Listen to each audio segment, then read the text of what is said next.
Hello, I'm Gareth Roberts from Spirits of Shankly and I'm here at Lodge Lane Food Pantry today.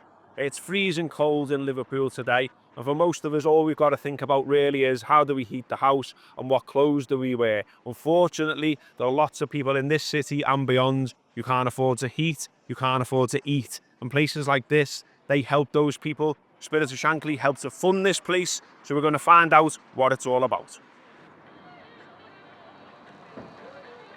Okay, with Robbie Daniels, who organises the food pantries for fan-supported food banks in partnership with Spirits of Shankly. We're here today at Lodge Lane. Robbie, just tell us a bit how the system works. If people come along, local people come along, how does it work?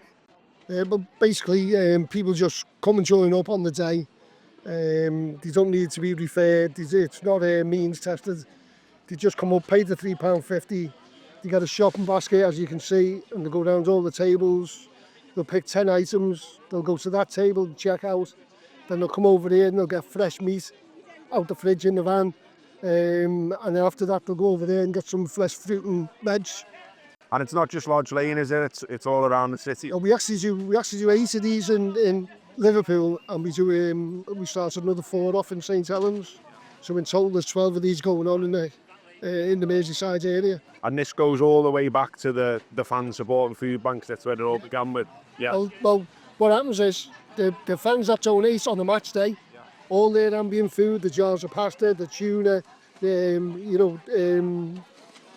spaghetti, everything they bring, beans, it all goes out on the tables, and that helps to sustain it. So last year we fed across the city, and there was somewhere in the region of 120,000 people. Wow. And that's come from match day collections as well, because that supports all Liverpool and Everton. Definitely. And is it about 45,000 that are being fed just from this site as well? From this site alone, yeah. Yeah, it's amazing work. Ted, how did it come about that we've got under-18s players from Liverpool here today helping out at the pantry? Yeah, so as part of our education programme for the under-18 players, we also run a life skills and personal development programme. And within our life skills and personal development programme, one of our strands that we really hone in on and focus is community and society. We want our players in the under-18s to feel part of the community and society and to know what's going on in the community around them. So for 2 seasons now, we attend weekly. We send 2 or 3 players down every week to help out, to volunteer, to be of service. We were really keen for it not to just be come down and get a photo and go. We made a weekly commitment for 2 seasons now to send players down and to make them feel part of the community and to understand and appreciate what's going on around them. And there's players that have broken through, played in the first team, who've been here, isn't it? Yeah. So last year, the final, those players on the pitch, Bobby Clark, Jayden Dans, James McConnell, Ben Dokes, Kay Gordons, all of these players who now either play in first team or out on loan, making a career for themselves. I've been here, yeah, and have helped out, yeah. And what kind of feedback do you get off the players when they see this type of stuff going on in the community? Mixed really in terms of awareness. So some of the players in our group will be local players who've been at the clubs maybe since 5, 6 and are from the area, and will know what's going on in the community and society and be able to chip in. Some boys who aren't from the area will have no awareness at all, and it can be eye-opening for them. In a positive way. Obviously, it's not a positive thing that in this day and age these things have to happen. But for our players to engage in it, and to sort of try and beat that stereotype of big-time footballers, all on loads of money, don't care about this community. We're trying to break that stereotype, and our lads, we tend to find when they come down here, it is humbling for them. It is eye-opening. They then go back from here to the academy and get the lunch made by a team of chefs, and it's the most unbelievable food you've ever seen. But they come from this environment, and it gives them that awareness that not everyone's got what they've got. So okay, lads, just tell us what you've been doing here today. So we just come down this morning to help out with the little food bank, all the people that need stuff, and just helping them pack it, or just helping them with whatever they need really. And what position are you at Liverpool? What do you do at Liverpool? Where do you play? So I'm currently a scholar in the under-18s. Play right back or centre back, depending on where the manager wants me to. So just in my scholarship years and trying to push up into the 21s at the moment. Okay, what about yourself? Yeah, I'm in the same boat. Scholar in my second year scholarship. I'm a centre back, but can play right back. So yeah, it just depends. And obviously the dream is to break through, to be a first team footballer, to be a professional footballer. But what's it like for you to see the community of Liverpool and what's going on, stuff like this.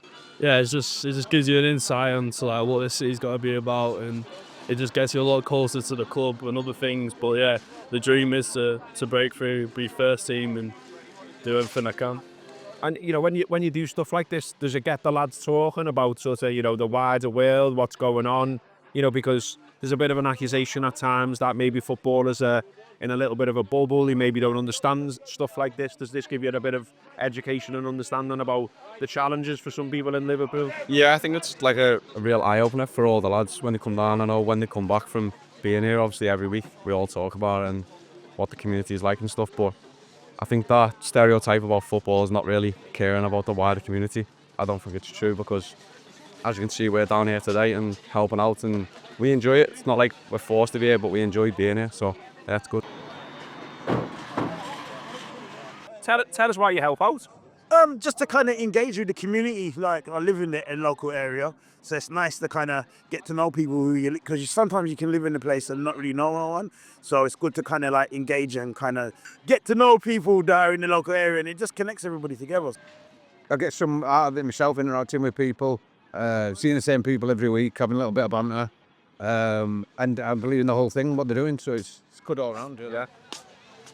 I mean, you're laughing, you're smiling, you're a very jolly fella. The vibe of this space is very friendly, isn't it? 100%. Which is like a million miles away from, I think, what most people would think when they think food bank or pantry, or and that's important, isn't it? Yeah, no, 100%. It's very important, like that.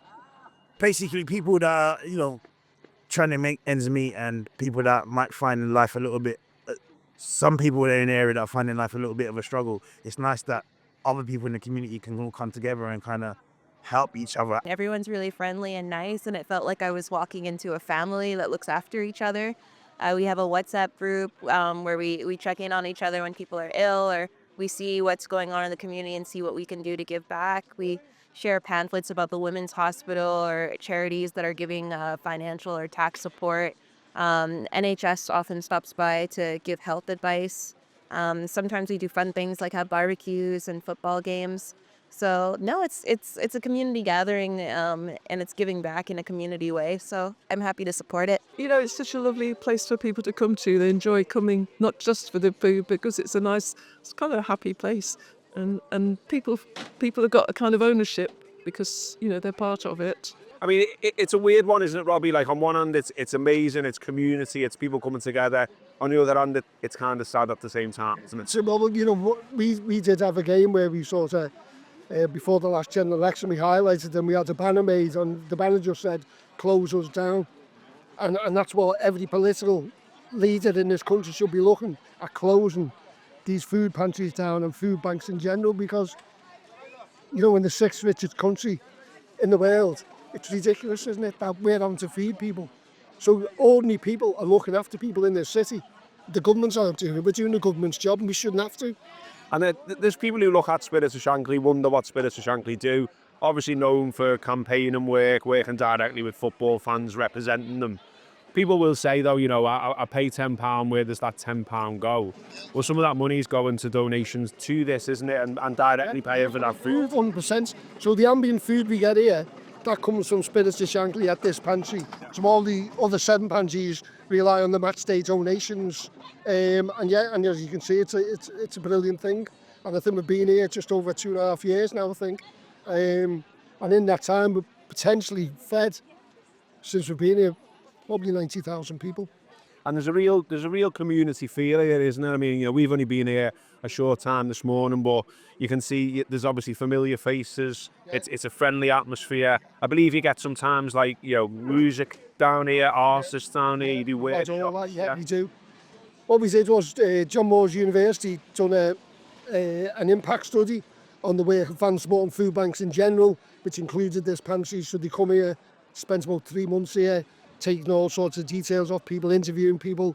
And the results of it were, I'm quite sure that over 75% of the people that come here said the interaction was more important than the food. So you've talked about people that live on their own.